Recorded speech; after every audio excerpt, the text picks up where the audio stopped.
IAS अधिकारी धीरा खंडेलवाल की लिखित 2 पुस्तकों का आज विमोचन हरियाणा के मुख्यमंत्री मनोहर लाल ने किया है। मेरे साथ बातचीत करने के लिए हरियाणा के अतिरिक्त मुख्य सचिव खंडेलवाल है। मैम, 2 और किताबें जो है वो आपकी आज मुख्यमंत्री ने लोकार्पण उनका किया है। आपके पहले की रचनाओं से ये रचनाएं कैसे अलग हैं? देखिए, जो पहली रचनाएं हैं वो एक जो हमारी 2 पुस्तकें थी, मनमुकुर और तारों की तरफ, वो सिर्फ हाइकू विधा पर थी, जो एक जापानीज है और मेरे ख्याल से हिंदी साहित्य में सबसे छोटी, सबसे संक्षिप्त विधा, मात्र 17 वर्ण की, 5 वर्ण पहली लाइन में, 7 वर्ण और फिर 5 वर्ण, 17 वर्ण, शब्द नहीं वर्ण, उनकी एक कविता है। तो उसमें मेरी ये 2 किताबें हैं। और बाकी जो पहले की किताबें हैं उनमें त्रयावली है, त्रिवेणी है, साइली छंद है, मुकरियाँ हैं, छोटी कविताएं हैं, बड़ी कविताएं हैं, क्षणिकाएं हैं, वो एक मिश्रण है।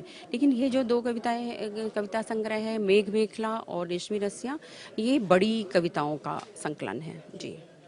मेघ मेखला और रेशमी रशिया में आपने क्या जो है वो वर्णन करने की कोशिश की है? इसका जो है वो आपको जो पढ़ते हैं उनके लिए इस बार आपने क्या इसमें अलग किया है?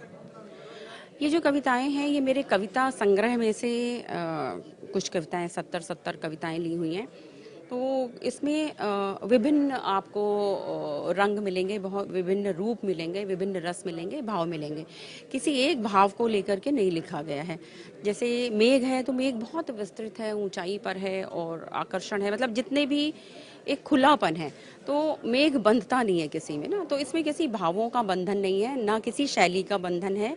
ये एक फ्री फ्लोइंग कविताएं हैं, कविता है जिसमें हर पाठक अपने अनुसार, अपने उसकी मना स्थिति के अनुसार वो अपने को इन कविताओं से जुड़ता हुआ पाएगा।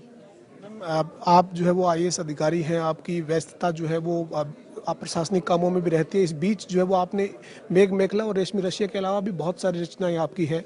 कैसे मैम समय निकालते हैं और क्या ये रुचि आपकी स्कूली जो आपका समय था उससे रही, या कब आप में ये रुचि पैदा हुई मैम इस तरीके से लिखने की?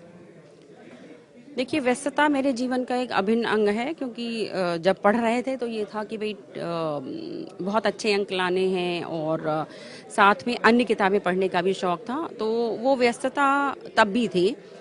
व्यस्तता जब एग्जामिनेशन की तैयारी करी, कॉम्पिटिटिव एग्जामिनेशन की, तब भी व्यस्तता थी। नौकरी में आने के बाद से भी व्यस्तता। तो ये मेरे जीवन का अंग बन गया है और जिसे मैं बड़ी सहजता से लेती हूँ। और ये कविताएं जो हैं, मुझे लगता है ये मेरे व्यस्तता के समंदर से निकले हुए मोती हैं।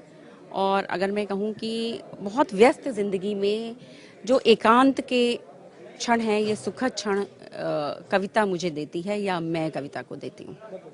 Thank you. तो ये हमारे साथ आईएएस अधिकारी और हरियाणा के अतिरिक्त मुख्य सचिव धीरा खंडेलवाल थी, जिनकी आज 2 किताबें, जिनमें मेघ मेखला और रेशमी रसिया का विमोचन मुख्यमंत्री ने किया है। धीरा खंडेलवाल ने कहा है कि चाहे स्कूली उनका बचपन रहा हो, या फिर उनकी कॉम्पिटिटिव एग्जाम के दौर का जो समय रहा हो, या फिर अब ब्यूरोक्रेट के नाते उनका समय है, वो अपनी व्यस्तताओं के बीच भी इस तरीके की रचनाएं लगातार लिखती रही हैं। वीडियो जर्नलिस्ट विजेंद्र सिंह के साथ पवन सिंह, जनता टीवी, चंडीगढ़।